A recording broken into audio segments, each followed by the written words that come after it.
কেমন আছো? ভালো। জিজ্ঞেস করবে না আমি কেমন আছি? ইচ্ছা নেই, আগ্রহও নেই। অনেক বদলে গেছো তুমি ফাহমে। মানুষ মানুষ মরে গেলে পচে যায়, আর বেঁচে থাকলে বদলায়। কারণে অকারণে বদলায়। আমাদের ঝগড়ার কিছুদিন পরে আমি জানতে পেরেছিলাম যে ওই মেয়েটার সাথে তোমার কোনো সম্পর্ক ছিল না। তারপর আপনি আমাকে অনেক খুঁজেছেন, কিন্তু পাননি। তো আমি 2 দিনের জন্য আই এম রিয়েলি সরি। আমি না রাগের মাথায় কি কি বলে ফেলেছিলাম আমি নিজেও জানি না, কিন্তু আমি এখনো তোমাকে ভালোবাসি ফাহমে। Nice jokes. জোকস তো ভালো ছিল। একদিন পর বুক ফেটে হাসি আসতেছে। আমি জোকস করতেছি না, আমি সিরিয়াসলি বলতেছি। লজ্জা লাগে না? লজ্জা শরম নাই আপনার? একটু তো হায়া লজ্জা শরম এগুলো থাকা উচিত একটা মানুষের। ভালোবাসা মানে কি? ভালোবাসা মানে বোঝেন? ভালোবাসা মানে হচ্ছে making commitments, fulfilling those commitments.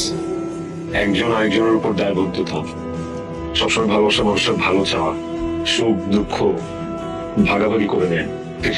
আরে কি বলি, এইসব ছিটে ফোটাও তো আপনার মধ্যে নেই, ছিলও না। ফাহমে প্লিজ আমাকে বোঝার একটু চেষ্টা করো। আপনি কি ভুলে গেছেন ওই দিন আমাকে আপনি কি কি বলেছিলেন? অনেক কথা বলেছি, স্পেশালি ওই কথাটা, স্ট্যাটাস। ভালোবাসার স্ট্যাটাস দেখে হয়, তাই না?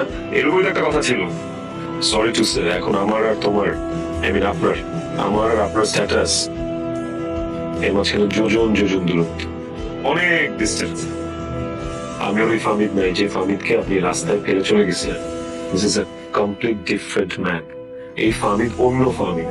তার প্রতি আমার কোনো রাগ ক্ষোভ গ্রাজেস কিচ্ছু নেই, মাফ করে দিচ্ছি।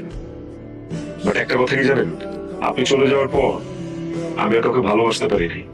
আমার মধ্যে থেকে ওই ভালোবাসাটা জন্মই নেয়নি কারোর জন্য। আজ পর্যন্ত আমি আর কাউকে ভালোবাসিনি। আমি জানি না আমি আর জীবনে কোনদিন কাউকে ভালোবাসতে পারবো কিনা। সুন্দর লাগতেছে, ঠিক আছে।